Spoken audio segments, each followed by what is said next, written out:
Bienvenue sur le bouclier de la foi. Aujourd'hui, on va aborder une question délicate. Faut-il juger ? Aujourd'hui, dans notre société, juger est perçu comme quelque chose de profondément négatif. Et ce n'est pas seulement l'avis des non-croyants. Même parmi les chrétiens, beaucoup associent le jugement à un manque d'amour. Pourquoi ? Parce que juger, c'est mettre le doigt sur ce qui ne va pas. C'est pointer les erreurs, les fautes, les défauts des autres. Et dans un monde saturé de discours de positivisme, d'acceptation de soi et de motivateurs qui répètent en boucle « tu es assez »,« tu es parfait tel que tu es », le jugement vient casser cette dynamique. Il est vu comme une agression, une intrusion personnelle. Ça gêne, ça blesse l'amour-propre et bien souvent on entend cette phrase « mais qui es-tu pour me juger ?» Jésus n'a-t-il pas dit « ne juge pas afin de ne pas être jugé » ou encore « aimez-vous les uns les autres ». Alors pourquoi juger ? Ce n'est pas de l'amour, c'est de la condamnation. Pour beaucoup de non-chrétiens, les croyants passent pour des donneurs de leçons, moralisateurs, comme s'ils se sentaient supérieurs aux autres à cause de leur foi. Certains chrétiens, gênés par cette perception, essaient de se justifier disant « je ne juge pas, je te montre juste la bonne direction ». Mais soyons honnêtes, montrer une direction, c'est aussi sous-entendre que l'autre n'est pas sur le bon chemin. Même si tu ne dis pas les mots, le message est clair. Et c'est bien ce qui dérange. Alors une question se pose. Est-ce possible d'annoncer l'évangile sans jamais juger ? Prenons par exemple Joel Osteen, pasteur de Lakewood Church, l'une des plus grandes méga-churches du monde, et il est suivi chaque semaine par des millions de personnes. Auteur de best-sellers tels que Your Best Life Now, il est connu pour ses messages très positifs, centrés sur l'estime de soi, la réussite personnelle et la bonté de Dieu. Mais une chose ressort particulièrement dans sa façon de prêcher. Il évite de parler de péché, de jugement ou de condamnation. Lors de plusieurs interviews et sermons, il a déclaré clairement « Je ne suis pas le juge. Tu sais, Dieu ne m'a pas dit d'aller juger tout le monde. » Il estime que ce n'est pas son rôle de confronter les gens à leurs fautes, mais plutôt de les encourager. Dans un autre message, il affirme « Ton rôle n'est pas de juger, ton rôle est de relever ceux qui sont tombés, restaurer les brisés et guérir les blessés. » Autrement dit, le jugement est mis de côté au profit d'un discours bienveillant, thérapeutique et rassembleur. Joyce Meyer, fondatrice de Joyce Meyer Ministries, un ministère influent qui touche des millions de personnes dans le monde. Son style direct et pratique est souvent axé sur la guérison intérieure, le pardon et la vie chrétienne au quotidien. Mais comme Joel Osteen, elle adopte une position très réservée vis-à-vis du jugement. Dans plusieurs de ses enseignements, elle exhorte les chrétiens à ne pas juger les autres, mais plutôt à faire preuve de compassion. Avant de juger quelqu'un d'autre, arrête-toi et pense à tout ce que Dieu t'a pardonné. Elle souligne aussi que juger les autres est souvent une façon d'oublier notre propre passé, nos propres fautes. Dans un autre message, elle affirme « Ne jugez pas les autres ». Par exemple, si tu veux que Dieu te donne de l'onction pour éduquer, évite de critiquer les autres parents. Et encore, au lieu de juger les gens, nous devons prier. Son approche est claire, le jugement est un obstacle à la paix intérieure, à l'unité et à la croissance spirituelle. Elle appelle donc les croyants à remplacer la critique par l'intercession et la condamnation par la miséricorde. Ces personnes ne veulent pas juger, et ils le disent ouvertement. Pour eux, juger est le rôle de Dieu, pas le leur. Ils considèrent que le jugement peut être un frein à nos bénédictions, à notre paix intérieure, voire à notre croissance spirituelle. Leur message se concentre avant tout sur le fait d'élever les autres, d'inspirer, de partager l'amour et de montrer de la compassion. Et c'est sans doute pour cela qu'ils sont si suivis. Leur approche est réconfortante, accueillante et ne confronte personne. Mais cela soulève une question essentielle. Peut-on vraiment annoncer l'évangile sans parler de péché, sans juger le mal, sans appeler à la repentance ? Nous allons maintenant voir ce qu'ont fait les apôtres. Ont-ils jugé ? Étienne, le premier martyr que l'on voit dans Actes chapitre 7. Il a osé confronter les chefs religieux.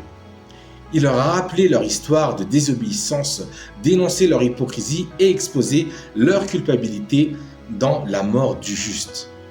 Il n'a pas flatté leur orgueil, il a démasqué leurs péchés. Résultat, ils l'ont lapidé.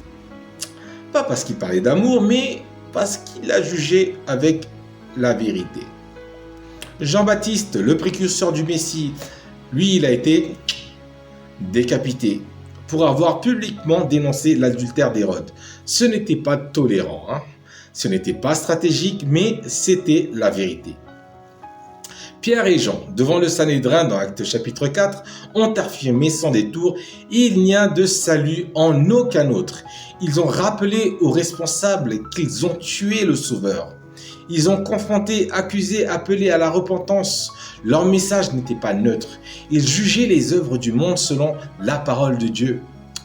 Et l'apôtre Paul, partout où il allait, à Athènes, à Éphèse, dans ses lettres, il dénonçait l'idolâtrie, la convoitise, la fornication, l'orgueil, l'injustice. Il n'adoucissait pas les termes. Il disait « Tous ont péché, sans repentance, il n'y a pas de salut ». Et que lui est-il arrivé? Révolte, emprisonnement, coups, menaces de mort, jusqu'à l'exécution. Il n'y a désormais plus aucun doute. Les apôtres ont bel et bien jugé. Ils ont confronté, dénoncé, exposé. Et la conséquence de leur message, ce n'était pas l'acceptation ou l'amour universel, mais la colère, la révolte et pour plusieurs, la mort. Alors on peut se poser une question honnête. Ont-ils mal compris Jésus quand il a dit « Ne jugez pas, aimez-vous les uns les autres » Se sont-ils trompés? Ont-ils mal appliqué son enseignement? Ou bien est-ce plutôt le sens de juger et aimer qui a été profondément mal compris par notre génération? Pour répondre à cette question, allons voir ce que Jésus a réellement dit dans Matthieu chapitre 7. Ne jugez point afin que vous ne soyez point jugés. Mais que dit-il ensuite? Car on vous jugera du jugement dont vous jugez et l'on vous mesurera avec la mesure dont vous mesurez. Pourquoi vois-tu la paille qui est dans l'œil de ton frère et n'aperçois-tu pas la poutre qui est dans ton œil? Tu vois, Jésus ne condamne pas tout jugement. Il condamne le jugement hypocrite, sans amour, sans repentance. Il ne dit pas « n'aide pas ton frère ». Il dit « commence par balayer devant ta porte. Et ensuite tu pourras aider ton frère avec clarté ». Ce verset est aujourd'hui l'un des plus mal compris et aussi l'un des plus mal utilisés, tant chez les non-chrétiens que chez les chrétiens, oui. Pourquoi? Parce qu'il sert à rejeter toute correction.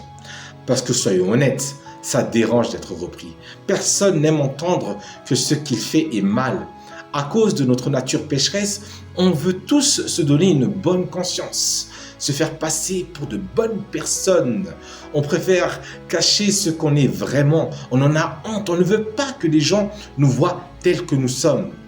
Paul, dans Romains chapitre 3, décrit avec une précision implacable ce que l'humain est sans Dieu. Corrompu, perdu, incapable de faire le bien par lui-même. Oui, incapable de faire le bien par lui-même. Et plus tu ouvres les yeux sur le monde, plus tu réalises à quel point Paul avait raison.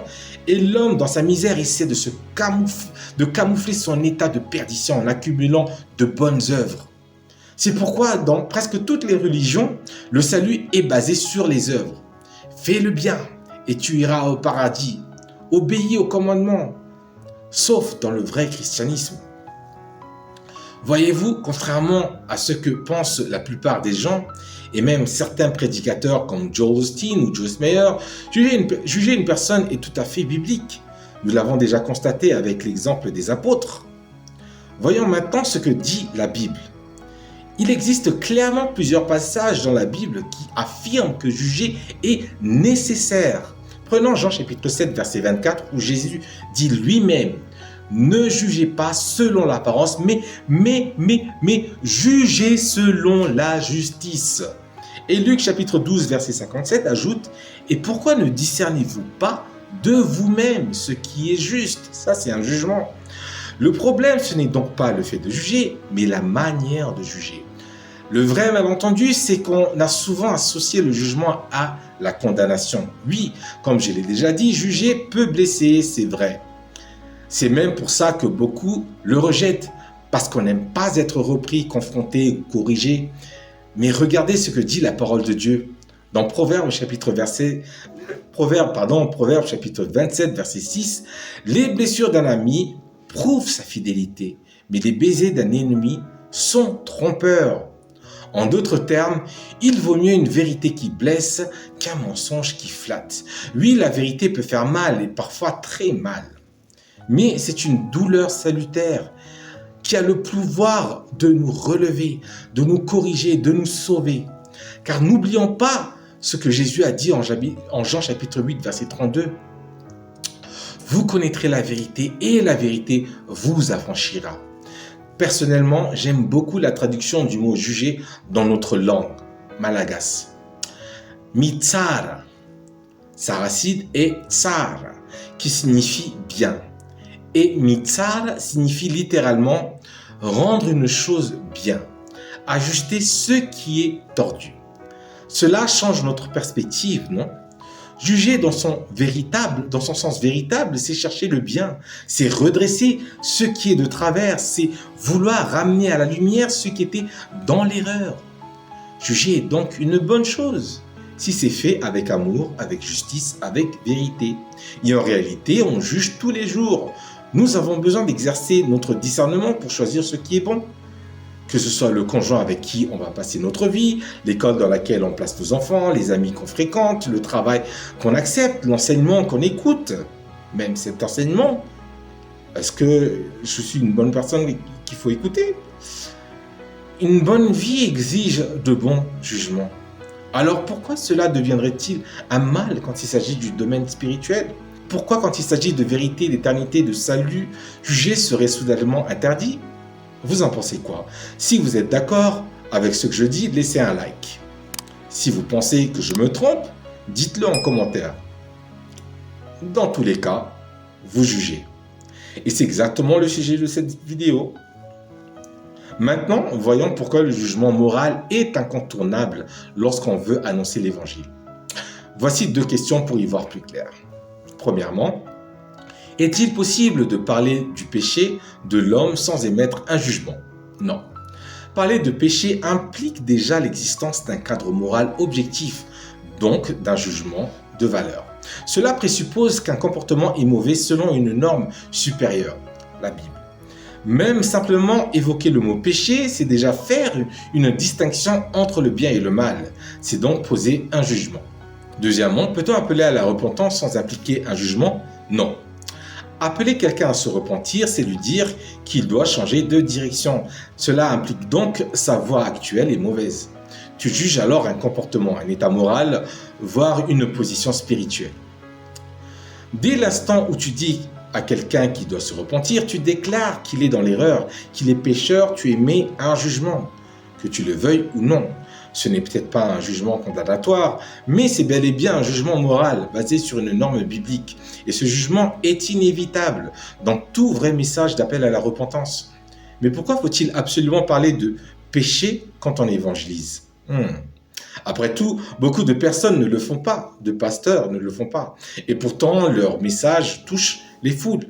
Des prédicateurs tels que Joel Osteen ou Rick Warren sont suivis par des millions de personnes. Leurs prédications sont positives, encourageantes et ont, c'est vrai, transformé la vie de beaucoup.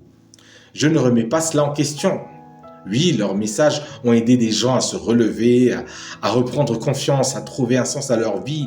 Certains ont retrouvé l'estime d'eux-mêmes, ont connu le succès professionnel, ont surmonté des blessures intérieures. Et ce sont de bonnes choses. Mais ce n'est pas l'objectif de l'évangile. Car aussi utile soit-il, leurs messages ne peuvent pas sauver une âme. Ils ne peuvent pas faire passer quelqu'un de la mort à la vie. Voyez-vous, beaucoup préfèrent se concentrer uniquement sur l'amour de Dieu lorsqu'ils évangélisent, en évitant soigneusement de parler de péché ou de l'enfer, justement parce qu'ils sont convaincus que parler de péché, c'est juger. Mais voici le problème. L'amour de Dieu ne peut être pleinement compris que si l'on comprend d'abord la gravité du péché. Quelle est la plus grande preuve d'amour que Dieu ait jamais donnée? N'est-ce pas la croix? N'est-ce pas l'œuvre de Christ mourant pour nous? Mais alors, pourquoi est-il mort? Par amour, oui, bien sûr. Mais cet amour s'est manifesté d'une façon bien précise. Il est mort pour porter notre condamnation. Et cette condamnation vient de quoi?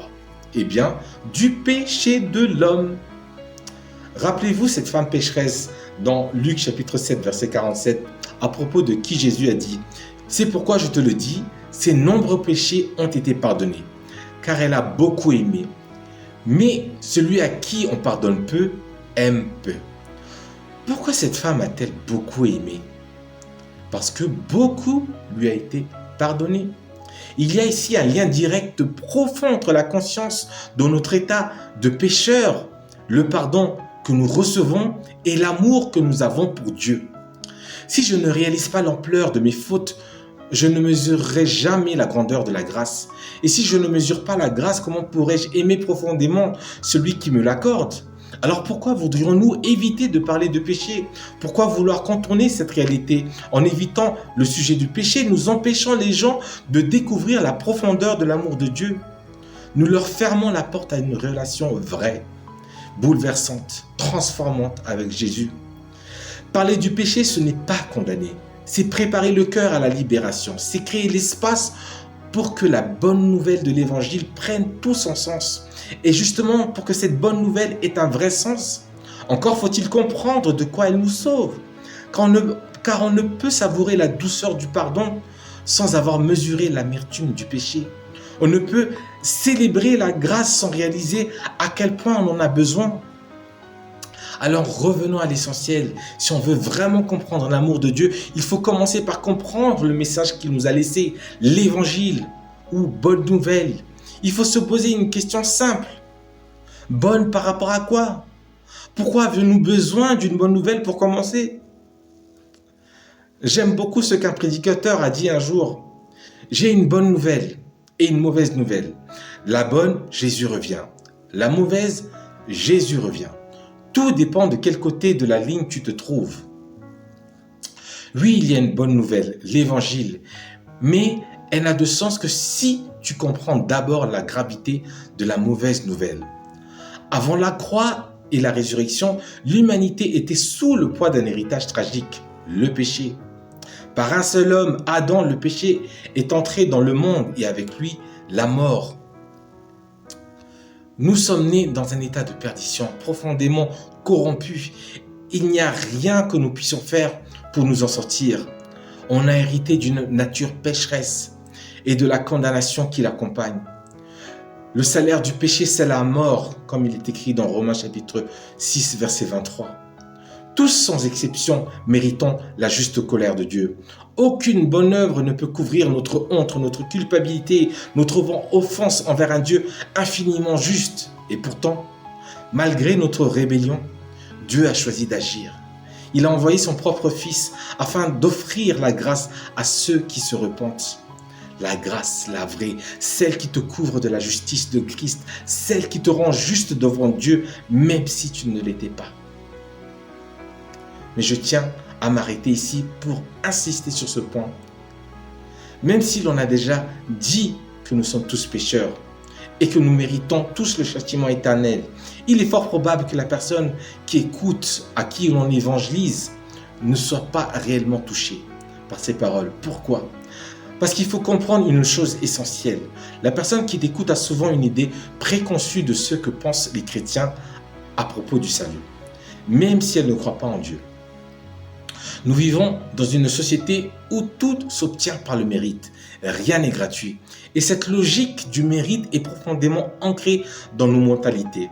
Alors peu importe ce que tu dis, il y a de fortes chances qu'à l'instant même où elle entend le mot péché, elle pense « il me juge ». Il se croit meilleur que moi parce qu'il est chrétien. Il pense qu'il mérite sa place au paradis alors que moi je ne le mérite pas. Mais c'est là le cœur du malentendu. Le message de l'évangile n'est pas un message de mérite, c'est un message de grâce. Nous ne sommes pas sauvés parce que nous sommes meilleurs ou plus moraux Nous ne méritons pas le ciel. Personne ne le mérite. Le chrétien authentique ne dit pas « Regarde comme je suis une bonne personne, comment j'œuvre, je fais beaucoup d'œuvres caritatives. » Il dit « Regarde comme Jésus est bon, malgré ce que je suis. » Ils perçoivent notre message comme rabaissant, condescendant. C'est pourquoi il est essentiel de prendre le temps d'expliquer que ce n'est pas du tout cela. Nous ne sommes pas meilleurs qu'eux. Nous sommes nous aussi mauvais. Nous aussi, nous ne méritons pas d'entrer dans le royaume de Dieu. La seule différence, c'est que nous avons reconnu notre état de perdition et mis notre foi en celui qui, lui, est parfait. Tout le mérite revient à Christ, car il est le seul à avoir vécu une vie parfaite. Nous, misérables pécheurs, qui avons défié Dieu toute notre vie, il nous a pardonnés.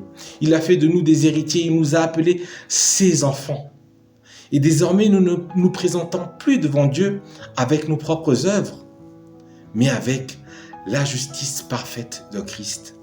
Quand Jésus est monté sur la croix, il a pris nos péchés, notre condamnation, notre place, et il a subi toute la colère que nous méritons. Sur la croix, Jésus a crié « Mon Dieu, pourquoi m'as-tu abandonné ?» Pourquoi donc ce cri? Parce que Dieu est juste et il n'a fait aucune exception. Le péché doit être puni.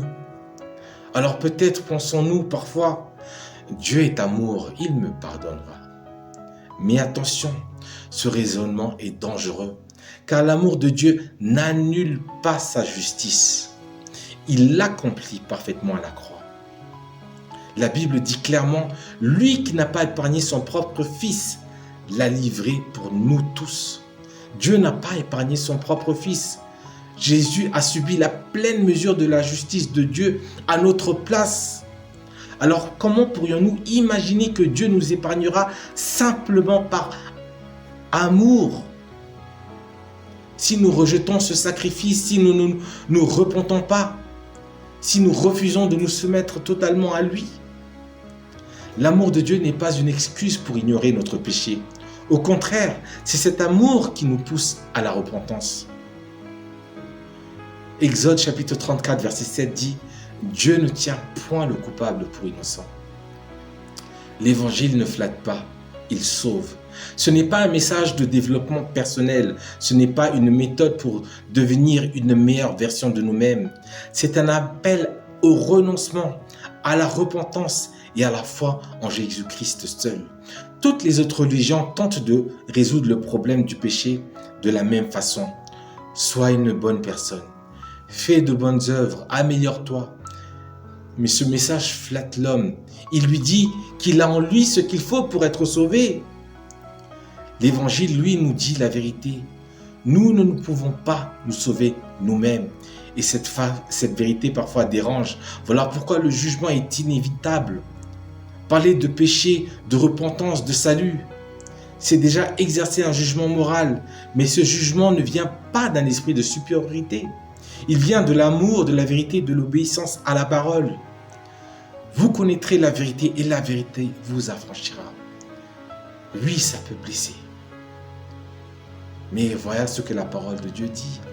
Les blessures d'un ami prouvent sa fidélité, mais les baisers d'un ennemi sont trompeurs.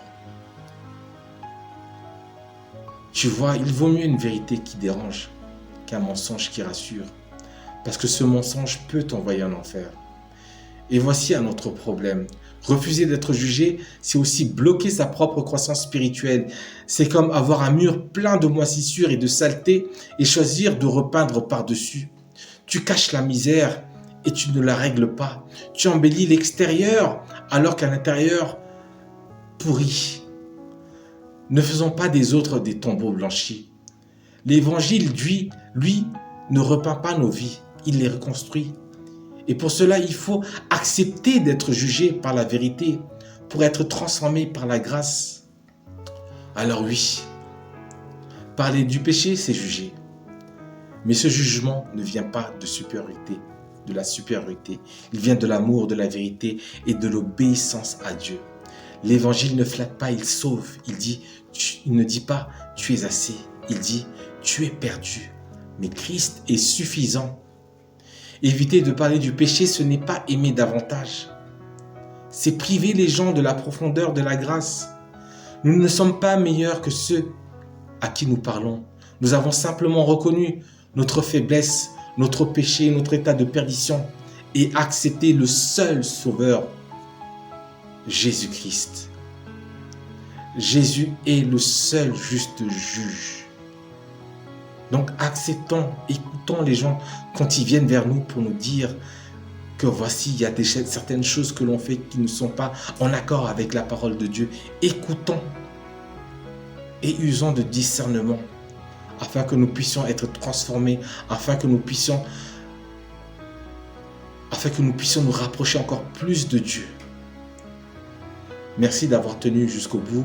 N'oubliez pas de lâcher un like, de vous abonner et merci énormément, ça va beaucoup nous aider. Gloire à Dieu. Merci à tous.